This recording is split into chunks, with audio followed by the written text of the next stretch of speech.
In the heart of the Roaring Twenties, America was a symphony of optimism. Jazz clubs pulsed with life, cities reached for the sky, and on Wall Street a new kind of religion was born. The belief that everyone, from the factory worker to the corner grocer, could become a millionaire. At the center of this financial revolution stood one man, a figure so charismatic and influential he was nicknamed Sunshine Charlie.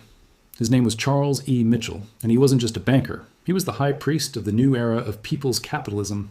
He promised a future where prosperity was not just for the elite, but for everyone. But behind the sunny promises and endless optimism, a storm was gathering, one that would plunge the world into its darkest economic chapter. This is the story of how one man's ambition helped build a tower of dreams so high that its collapse nearly destroyed America.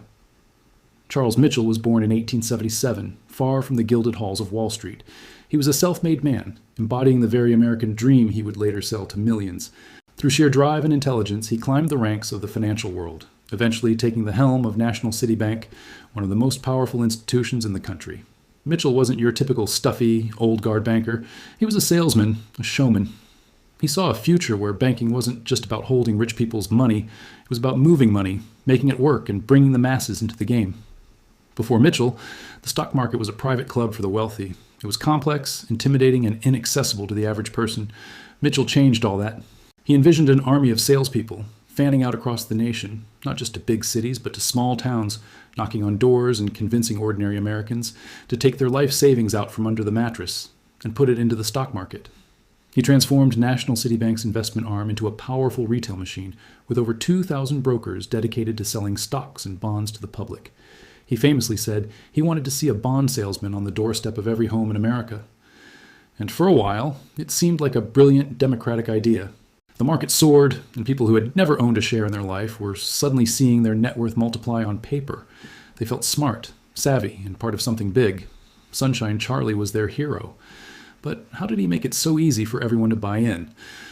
The secret ingredient was credit. Mitchell and his contemporaries popularized a practice known as buying on margin. It was a seductive offer. You only needed to put down a small fraction of a stock's price, say 10%, and you could borrow the other 90% from your broker. If the stock price went up, you could sell it, pay back the loan, and pocket a handsome profit. It was financial alchemy, turning a small investment into a massive potential gain. The problem, of course, is that leverage works both ways. If the stock price dropped by just that same 10%, your initial investment was completely wiped out. Any further drop, and you would owe the broker money you didn't have. This created a system of incredible fragility, a house of cards built on borrowed money and unwavering optimism. To make things even more complex and risky, Mitchell pioneered the use of investment trusts. These were companies whose only purpose was to buy stocks in other companies. They were like the original mutual funds, but with a dangerous twist. Many of these trusts also borrowed heavily to buy even more stocks. This created a dizzying pyramid of debt. A bank would lend money to a trust, which would use that money to buy stocks, some of which were shares in other trusts, which had also borrowed money. The entire financial structure was interconnected and leveraged to the hilt. A failure in one part of the system could trigger a catastrophic chain reaction, but as long as prices kept rising, no one seemed to care. The music was playing, and everyone had to keep dancing. By 1928 and early 1929, the market wasn't just a financial tool, it was a national obsession. Taxi drivers exchanged stock tips with their passengers. Shoeshine boys bragged about their portfolios. The media fed the frenzy with stories of instant millionaires. Stock prices became completely detached from the actual value or earnings of the companies they represented. It was pure speculation, a psychological mania where the only thing that mattered was that prices would be higher tomorrow than they were today.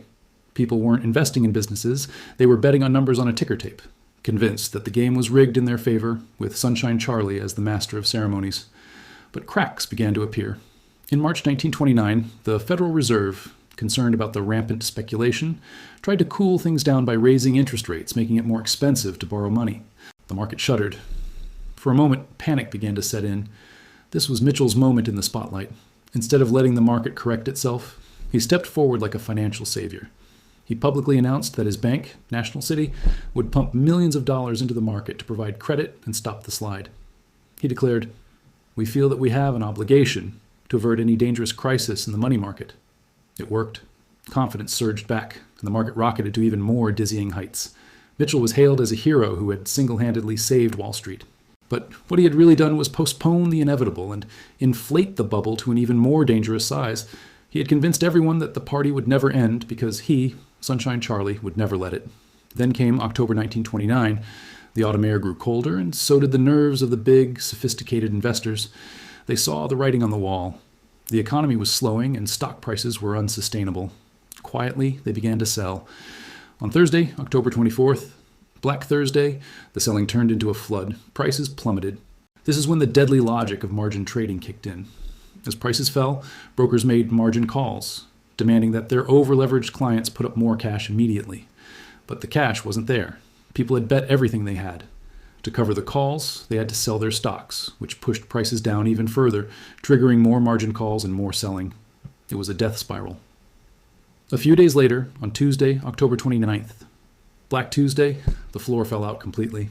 The market collapsed in the single greatest crash in its history. In a matter of days, fortunes built over a decade were wiped out in hours. The crash was not just a Wall Street event, it was a human catastrophe.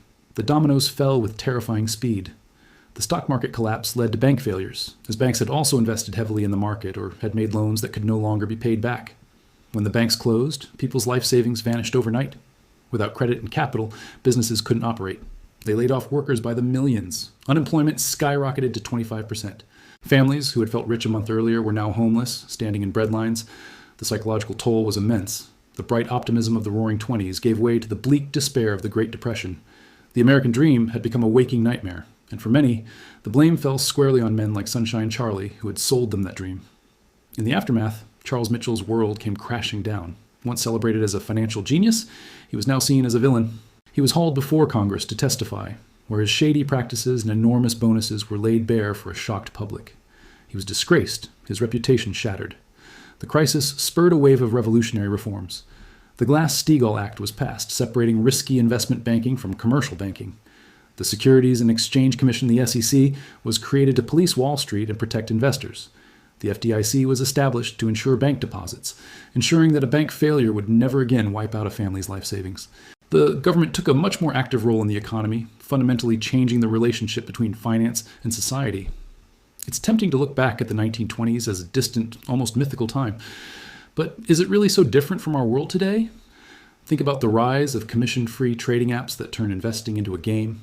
Think about the speculative frenzy around cryptocurrencies and meme stocks, driven by social media hype rather than fundamentals. We still see the seductive power of leverage, the belief in get-rich-quick schemes and charismatic figures who promise a new era of easy money. History doesn't repeat itself, but as the saying goes, it often rhymes. The story of Charles Mitchell is more than just a history lesson.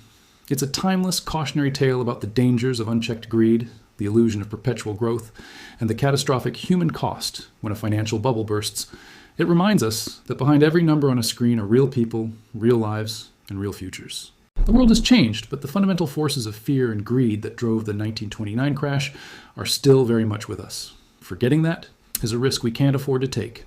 Thanks for watching. If you found this story insightful, please like this video and subscribe to our channel for more deep dives into the events that shaped our world. See you next time.